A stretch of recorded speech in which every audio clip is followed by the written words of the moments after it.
La semana pasada estuvimos hablando un poco acerca del favor de Dios y les decía que muchas veces el favor de Dios nos persigue, pero nosotros somos más rápidos, ¿verdad? Y tenemos actitudes que corren en contra del favor de Dios, ¿verdad?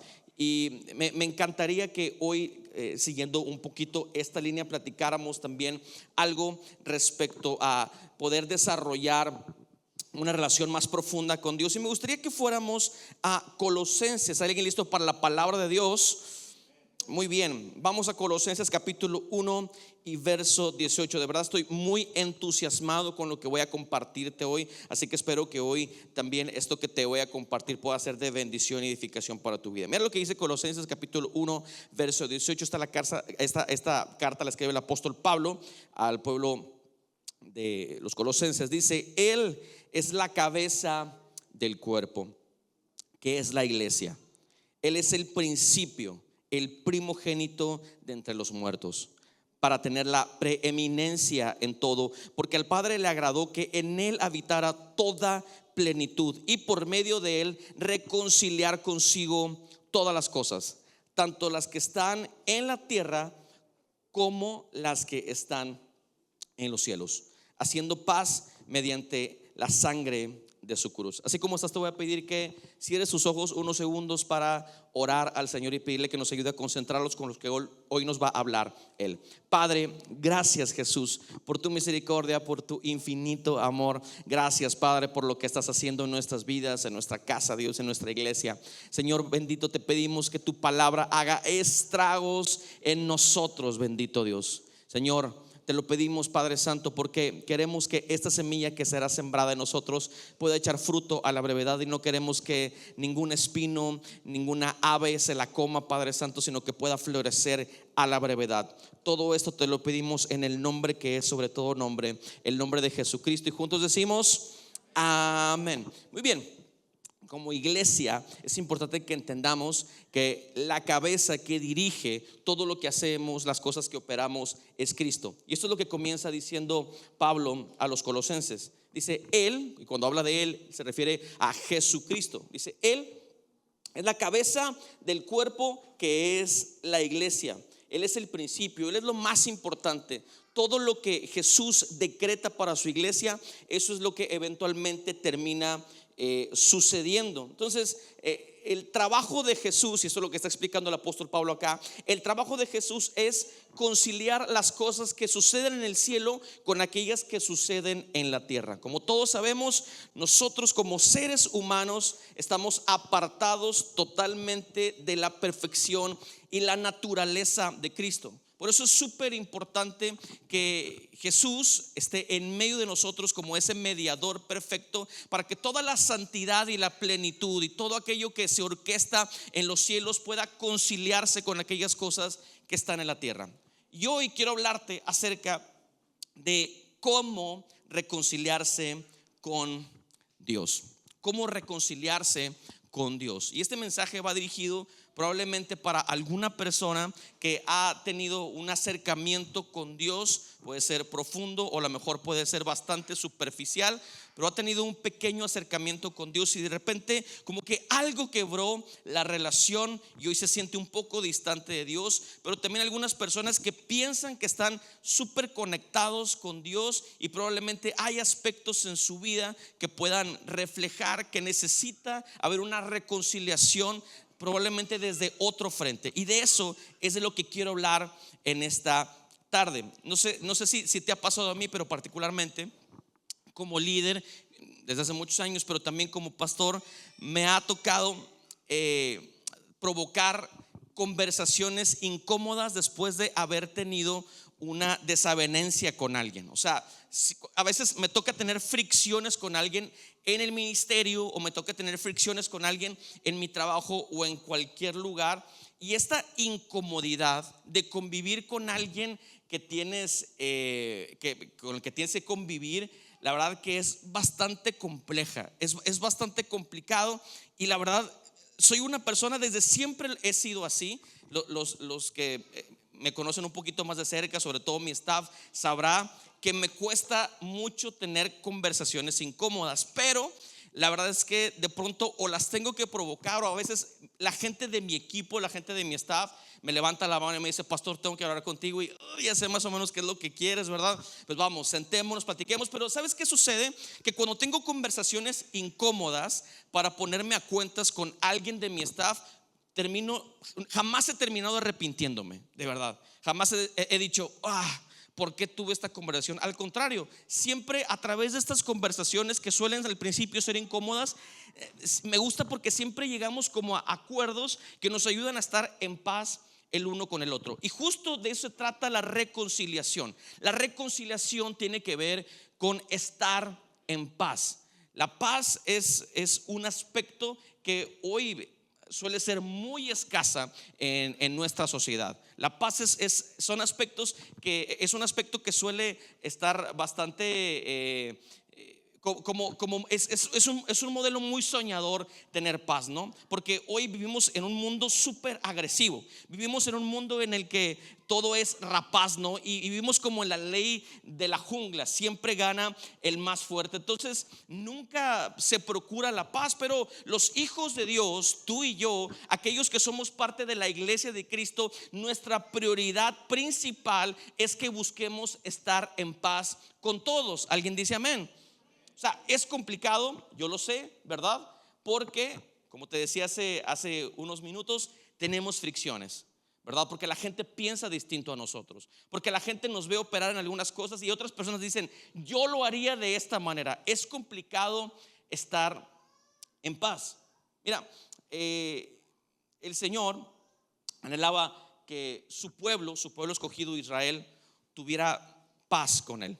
O sea, estuvieran en paz, lo cual era bastante complicado porque Dios en su santidad no podía convivir con el pecado. Entonces el Señor creó un sistema de sacrificios, de intermediarios, para que pudieran el pueblo de Israel tener paz con Dios. Entonces, ¿qué es lo que hacía? El pueblo de Israel sacrificaba un pequeño cordero. Este cordero era el símbolo de una muerte que merecía probablemente esa persona que estaba ofreciendo ese cordero, pero que ahora a través de ese intermediario ellos podían tener paz. Pero esta paz era una paz momentánea. Entonces, si tú habías vivido un año lleno de pecados, pues tú escogías a un corderito, escogías a un becerro, lo llevabas delante de la presencia de Dios. Ese sacrificio se consumía, el Señor recibía ese olor. Si era un olor grato, esa persona tenía perdón. Pero al siguiente año, más adelante, tenían que volver a efectuar este sacrificio, porque el sacrificio era lo que representaba la paz entre el pueblo y Dios. Eran sacrificios constantes, porque no había manera de conciliar de manera completa esta santidad celestial con el pecado terrenal. Entonces, ¿qué fue lo que pasó? Tuvo que venir Jesucristo. Jesucristo no fue un sacrificio temporal, sino un sacrificio completo. En el verso que leímos en la carta a los Colosenses dice que a través de Jesús todas las cosas fueron reconciliadas. Todo aquello que se corrompió en la tierra con nuestros pecados, con toda la santidad de los cielos. Y me parece que hoy de pronto se nos olvida eso. Se nos olvida que aunque Jesús vino a este mundo a reconciliarnos con el cielo, se nos olvida que Él ya hizo el sacrificio una vez y para siempre. Entonces hay dos aspectos importantes respecto a esto. Cuando se nos olvida que Él vino a hacer un sacrificio una vez y para siempre, llegamos a pensar que siempre tenemos que pagar el favor de Dios. O sea, siempre tenemos que estar esforzándonos por portarnos bien. Entonces a eso se le llama legalismo, cuando pensamos que nosotros tenemos que hacer las cosas correctamente para podernos ganar el favor y la gracia de Dios. Esto ha sido muy complejo para mí de entender. De unos años para acá he estado tratando de profundizar de una manera más amplia respecto a la gracia.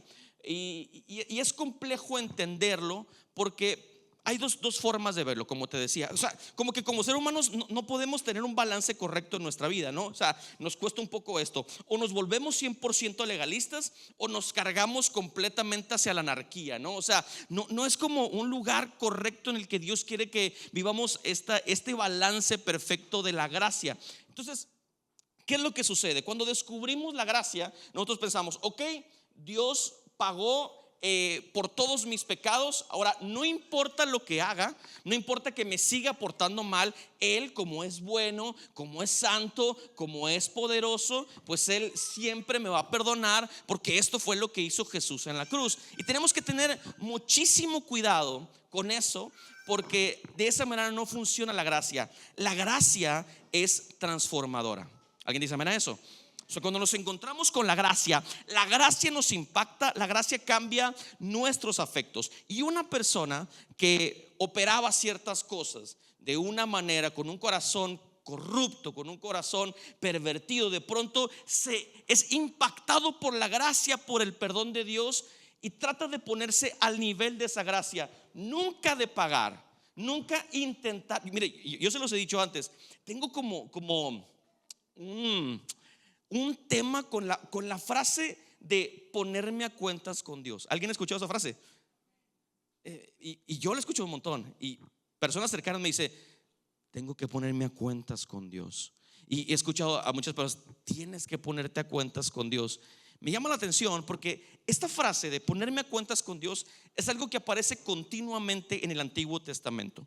O sea, es algo que continuamente el pueblo de Israel practicaba. O sea, el pueblo de Israel hacía una especie de intercambio, se ponía en arrepentimiento, se vestían de cilicio, ayunaban cierto tiempo. De alguna manera esta actitud los ponía al nivel de lo que Dios anhelaba. Pero quiero preguntarte, si tú le debes a una persona, no sé, un día le pediste 500 pesos, no voltees a ver a nadie, ¿no? Un día le pediste 500 pesos a alguien y luego le dijiste otro día, oye, préstame otros 200, tremendo, el fin de mes te los pago. Y entonces pasaron 3 días y me hacen falta 150. Acuérdate que el fin de mes te voy a pagar todo. Y luego le dices, ya por último, tremendo, préstame 1000 pesitos. Entonces imagínate que esa persona, ¿verdad?, es súper buena y cada vez que tú le pides, te presta. Pero llega un momento en el que tienes que llamarlo a cuentas, ¿no? A ver, tremendo, vamos a sentarnos. El día 8 de marzo me pediste 500 pesos. El día tal me pediste tanto.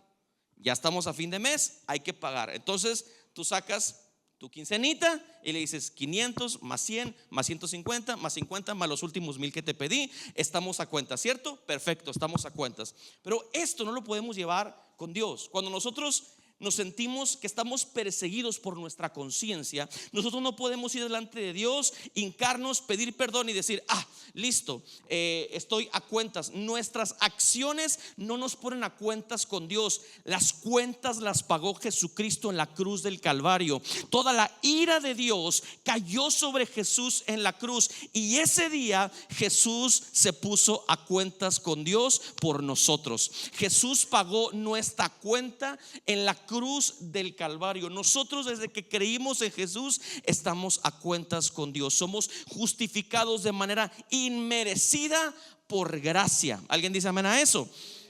Pero de pronto nos sentimos que estamos con una relación cortada con Dios. O sea, sentimos como que somos inmerecedores de tanta gracia, de tanto amor, de tanto favor, y sentimos que nuestros pecados nos están alejando de su amor, de su perdón. Y hoy quiero regalarte 3 principios. Espero que estos 3 principios te los puedas llevar a tu casa y los puedas poner en práctica. Y el primer principio que quiero regalarte, y también es una exhortación pastoral que te quiero regalar hoy, es: pon tu fe a prueba. Mira, la especialidad de Satanás es hacerte sentir insuficiente. Siempre. O sea, Satanás se sienta en tu mesa y te hace sentir que todos tus esfuerzos, todo lo que haces, toda tu vida es insuficiente. Pero no solamente está enfocado en hacerte sentir a ti insuficiente, sino que te hace pensar que la fe que pones en Jesús es incluso insuficiente. Entonces, cuando el pecado y los errores acechan nuestra vida de tal manera que no podemos encontrar una salida a la situación que estamos experimentando, como que nos cerramos en nuestro mundo de pecado y empezamos a perder nuestro enfoque en Jesús y empezamos a poner nuestro enfoque en nuestro presente, en nuestra realidad. Por eso antes yo siempre te he dicho, cuando te sientas complejo en la vida, cuando sientas que no tienes alguna salida y cuando sientas que tu mirada está en el lugar incorrecto, hay tres cosas súper importantes. Uno, conéctate con Dios en oración de manera profunda. Dos, empieza a congregarte de manera disciplinada. Y tres, cada vez que vengas a congregarte, exprésale a Dios en comunidad. Porque esto es un lugar increíble para que podamos hacer eso. Exprésale a Dios en fe y en comunidad ese lugar que Él ya compró por ti. Por ejemplo, esto que cantamos a la mitad del servicio, tuya es la batalla.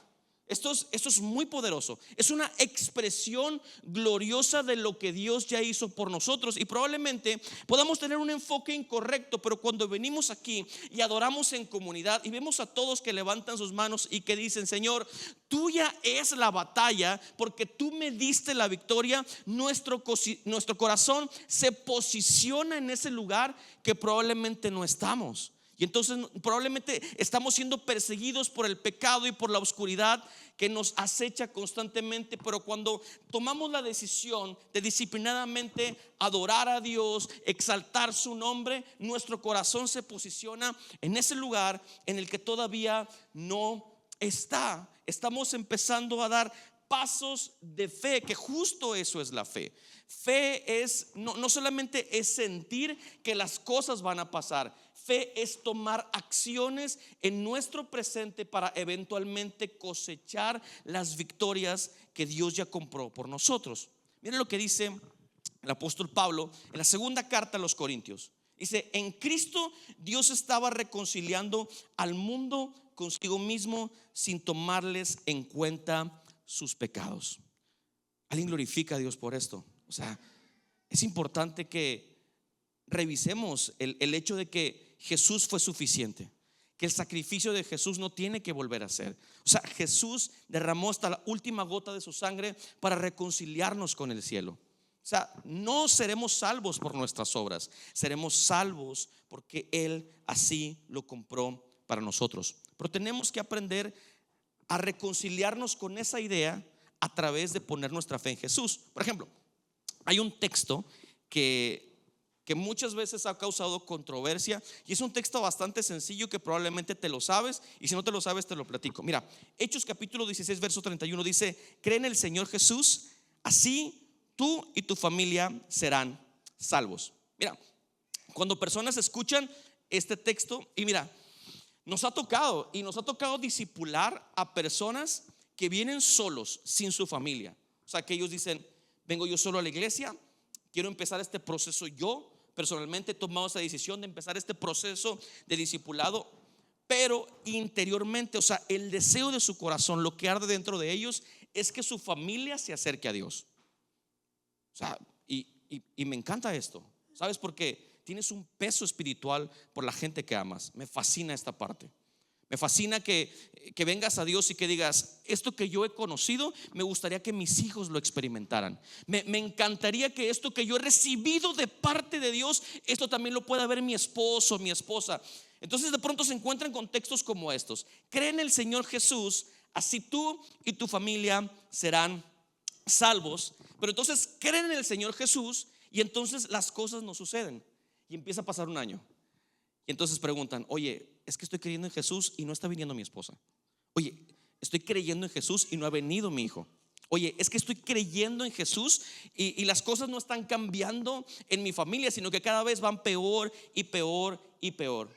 Entonces probablemente has escuchado cosas como estas, o probablemente tú eres aquel que ha creído esta palabra o ha leído esta palabra y de pronto se encuentra en esta disyuntiva: sigo creyendo, pero no estoy viendo el fruto de mi fe respecto a esto. Pero necesitamos cambiar un poquito la manera en la que vemos la fe. Y es bien importante que cambiemos la manera en la que vemos la fe, porque otra vez, fe no es desear las cosas, fe es dar pequeños pasos y en esas acciones estar creyendo que Dios es capaz de hacer la obra. Por ejemplo, en esta misma línea de creer en el Señor Jesús y que tu familia venga por consecuencia, también hay un montón de responsabilidad de parte de cada uno de nosotros. Y no tiene únicamente que ver solamente con el deseo, no solamente con decir: ay, ojalá que mi papá se convierta, uy, ojalá que mi hijo crea en Dios. No, es también tomar decisiones que avalen aquella cosa en la que has creído.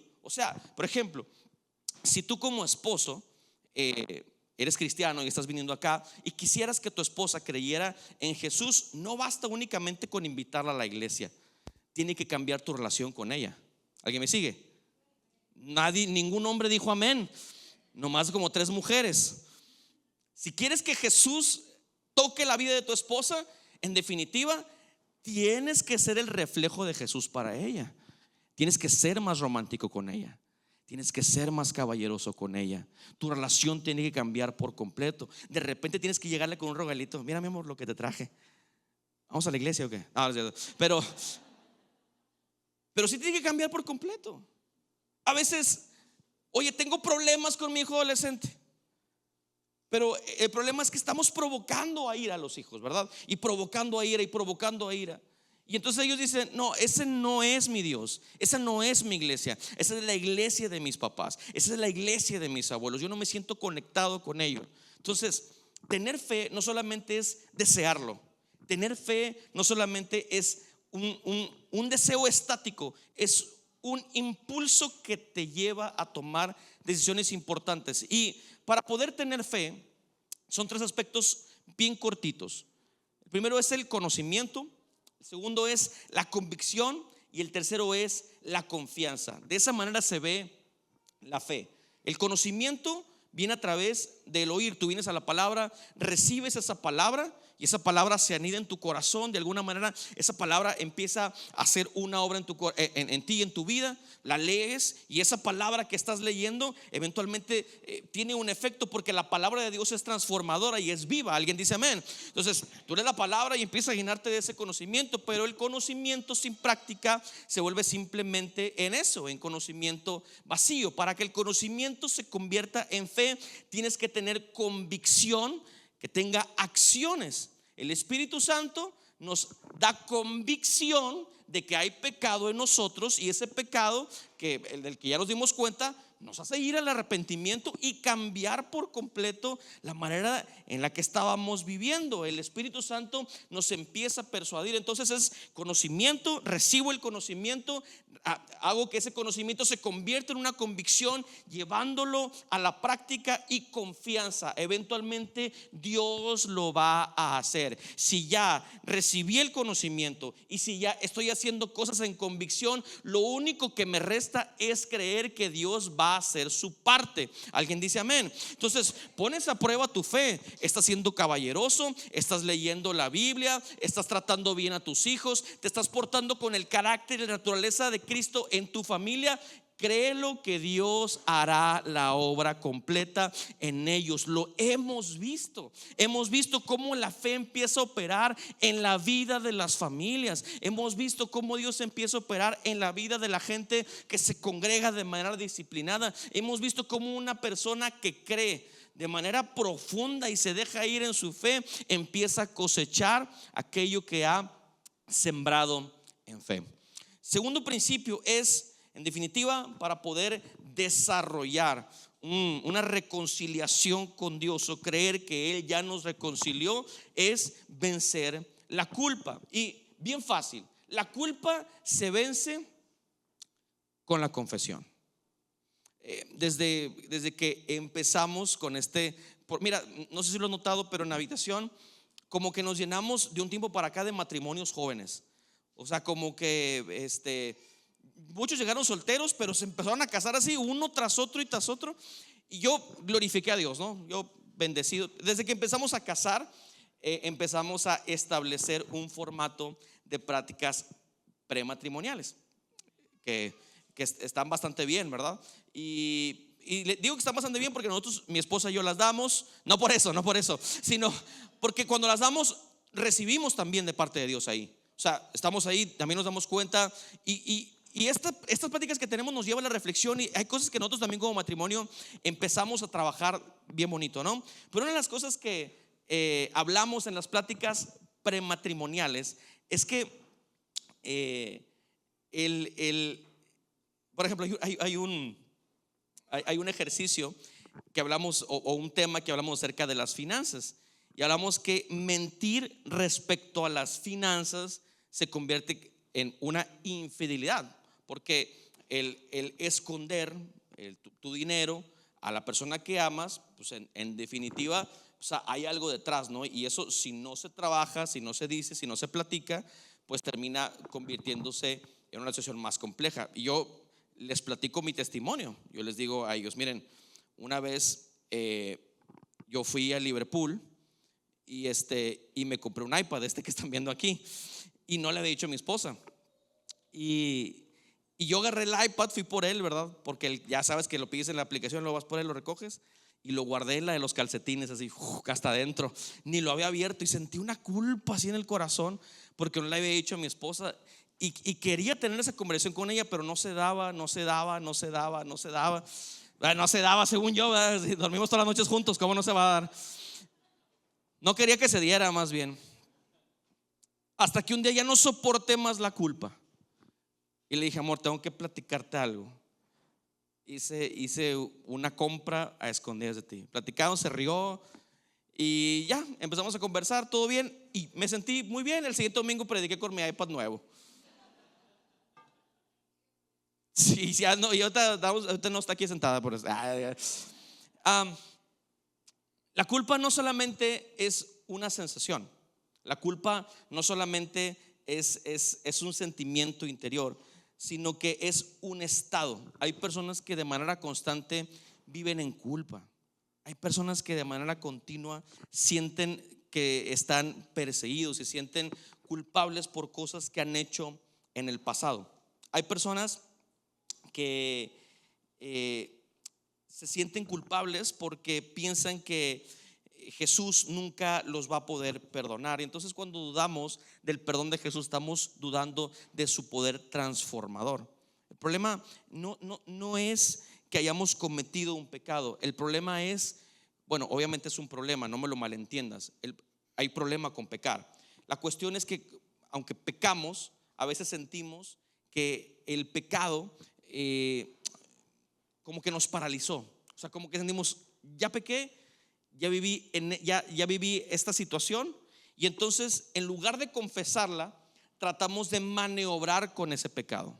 Ese es un grave problema, porque no hay manera en la que podamos domar el pecado que habita en cada uno de nosotros, ni las tentaciones que vienen a nuestra vida de parte de Satanás.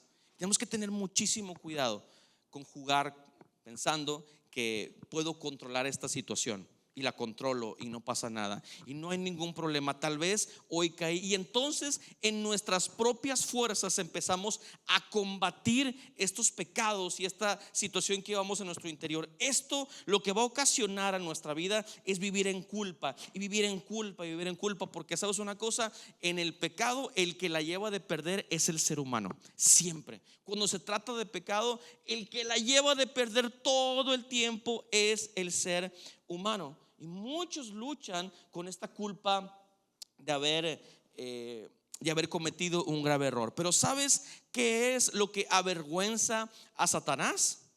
La confesión. La confesión es levantar la mano y decir, perdón, cometí este error.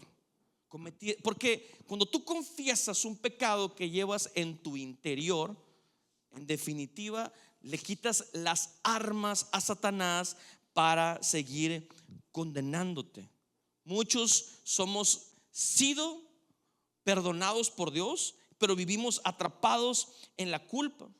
Muchos entendemos que Dios nos perdona, pero muchos de nosotros hemos sido incapaces de perdonarnos a nosotros mismos por algo que Dios muchas veces ya ni siquiera se acuerda. Y tenemos que aprender a soltar la culpa, vencer la culpa con la confesión, ir delante de Dios y decirle: Señor, esto hice, esta es la situación que me está persiguiendo y quiero recibir tu perdón. Si fuiste el instrumento para dañar a una persona, tienes que con esa persona tener una conversación incómoda, pedir perdón y avergonzar a Satanás. Nunca justificarnos con otras situaciones, sino pedir perdón. Lo que pasó con Adán y Eva en el Edén fue justo esto. Eva come del fruto, Adán le da a comer a Adán, Adán come del fruto, se sienten desnudos, de repente Dios los confronta. ¿Y dónde están? Estamos escondiéndonos porque estamos desnudos. ¿Quién les enseñó que estaban desnudos? No, pues comimos del árbol del bien y del mal. Y Adán se justifica: la mujer que me diste, la mujer que me diste, estoy en pecado por esta situación. Y es que en esto nos convertimos. El pecado se empieza a volver una bola de nieve en nuestra vida. O sea, y es que, a ver, yo sé que cometí este grave error, pero fue por esta situación. Y es que tú no sabes, mira, yo he experimentado esto y por esto cometí este error y este error y este error. Y entonces queremos malabarear con una piedra que nos está aplastando de manera constante y tratamos de sostener nuestra vida, tratando de justificar por qué seguimos actuando de la manera que seguimos actuando. Avergüenza al diablo. Confiesa tu pecado y vence la culpa, sabiendo que Jesucristo pagó por tus pecados, pagó por tus enfermedades en la cruz del Calvario. ¿Alguien dice amén a eso? Dar un aplauso fuerte a Jesús. Vamos, el mejor que le puedas dar al Rey de Reyes, Señor de Señores. Vence la culpa. Y quiero terminar con esto. Fuerte, arrepentirnos. Arrepiéntete. El arrepentimiento no solamente otra vez es una sensación. El arrepentimiento, porque es que, fíjense, como estamos en una generación tan atrapada en sentimientos, ¿verdad?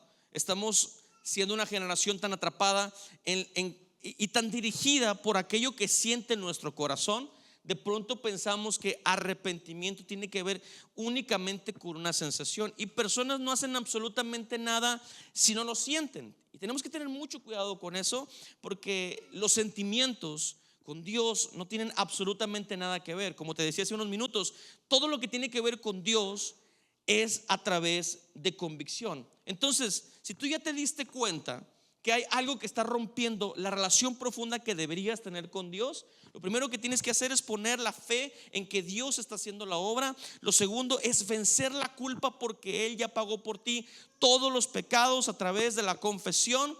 Y tercero es arrepentirte. Si estás sintiendo esa convicción, lo primero que tienes que hacer es arrepentirte. El arrepentimiento, otra vez, no simplemente es decir: me arrepiento de mis actos, y una y otra vez dices me arrepiento, y otra vez es me arrepiento, porque otra vez caemos en lo mismo. Pensamos que el decir las cosas es la penitencia correcta para poder estar bien delante de Dios. Y no, el arrepentimiento no solamente es sentirlo, el arrepentimiento no solamente es decirlo, el arrepentimiento es cambiar de dirección para que el futuro tenga una nueva visibilidad. Tenemos que dejar de justificar nuestra condición actual, y si queremos recuperar esa confianza con Dios, y si queremos recuperar nuestra relación profunda con Dios, no hay otro lugar más que el arrepentimiento. Yo sé que suena agresivo en la generación que vivimos ahora.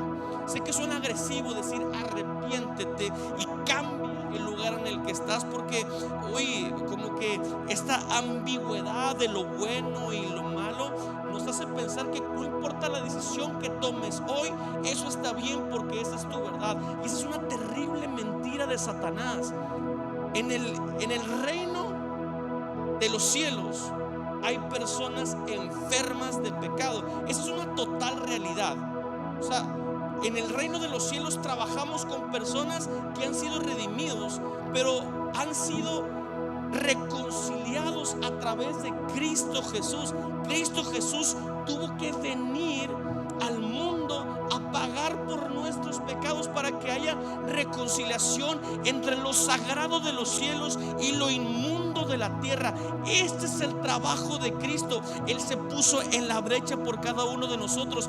No tenemos que hacer tanto, no tenemos que pagar penitencias, no tenemos que irnos arrodillados de un punto A a un punto B, no tenemos que pagar indulgencias, no tenemos que hacer absolutamente nada. Lo único que tenemos que hacer es arrepentirnos de nuestro pecado, tener la convicción de que hay algo mal en mi interior y decirle: Señor, transforma mi ser, transforma mi vida, transforma mis afectos. Ya no quiero ser la misma persona que fui ayer. Hoy quiero seguirte con total convicción, sabiendo que tú ya pagaste por mis pecados, Señor, por mis pecados pasados, por mis pecados presentes. Y hoy, Señor, puedo estar en comunión contigo, no por mi esfuerzo, sino porque la sangre de Jesús se derramó. Nuestras obscuridades necesitan la luz de Jesús, y esa luz no vendrá hasta que reconozcamos nuestra condición pecaminosa. Hasta ese momento, hasta el momento en el que te des cuenta que estás tratando de sostener una piedra que te gana por mucho, y estamos tratando de malabarear esa piedrita. No. Tenemos que reconocer nuestra condición. No puedo, Señor, solamente tú eres capaz de cambiar por completo mi vida. Es la oración de mi corazón. Mira su grandeza, voltea a ver a su santidad y reconoce que hemos pecado. Reconoce que probablemente la situación no está como Dios anhela. Probablemente nuestra relación con Dios es incorrecta y necesitamos reconciliarnos con Él. Necesitamos reconciliarnos con su gloria, necesitamos reconciliarnos con su abrazo, necesitamos reconciliarnos con su voz. Queremos vivir nuestra vida ajenos a sus indicaciones y estamos cosechando el fruto de vivir en desobediencia. El dolor en el corazón por el pecado no es necesariamente un arrepentimiento. Déjame decirte esto. Mira, hay personas que hicieron de la culpa su mejor acompañante. Es terrible eso, porque hay matrimonios que son infieles, y puede ser el hombre o la mujer, y probablemente uno de ellos lleva cargando una culpa de manera constante, pero la culpa no cambia la vida. ¿Alguien me sigue? Hay personas que tienen adicción a la pornografía y les ha costado durísimo dejarla. Cada vez que ven, cargan con culpa y van por la vida, vienen a la iglesia, trabajan en un ministerio y viven en una culpa constante, culpa. Y dicen: ya no lo voy a hacer. Hay muchachos jóvenes que están teniendo intimidad antes de tiempo, cargan con culpa de manera constante y se prometen: ya no lo vamos a hacer. Lo prometemos, y lo están haciendo en sus propias fuerzas. ¿Sabes qué va a pasar? Esa montaña de pecado los va a aplastar eventualmente, porque no se trata de ellos. Y quieren reconciliarse con Dios, pero en sus fuerzas jamás lo podrán hacer. No están teniendo a Jesús como su intermediario. En sus fuerzas nunca van a poder reconciliarse con Dios. Ya nunca más voy a consumir esto, ya nunca más le voy a hablar a esa persona, nunca más le voy a mandar WhatsApps a aquel, nunca más vamos a experimentar este pecado, porque lo quieres hacer en tus fuerzas. Familia, Jesús ya nos reconcilió con el cielo. Jesús ya hizo el trabajo y Él es suficiente. Pero el arrepentimiento tiene que movernos a hacer algo. El arrepentimiento tiene que hacernos cambiar de dirección. El arrepentimiento tiene que provocar que la santidad explote en nosotros. Una persona no es santa por sus fuerzas. Una persona experimenta la santidad cuando abraza la gracia. Eso es. Una persona empieza a tener afectos distintos cuando abraza la gracia. No por nada Juan el Bautista dijo: arrepiéntanse, el reino de los cielos se ha acercado. Y Jesús en el Sermón del Monte sigue diciendo: arrepiéntanse, el reino de los cielos se ha acercado. Y luego el apóstol Pedro más adelante en el Pentecostés dice: arrepiéntanse y bautícese cada uno de vosotros en el nombre de Jesucristo. Más adelante dijo: el Señor quiere que todos procedan al arrepentimiento. El que no te puedas reconciliar con Dios no tiene que ver con acciones, tiene que ver con el hecho de que no nos hemos arrepentido. Es eso. No es que siento culpa y quiero cambiar. Pero la pregunta es esta: ¿cuántas veces te has arrepentido realmente?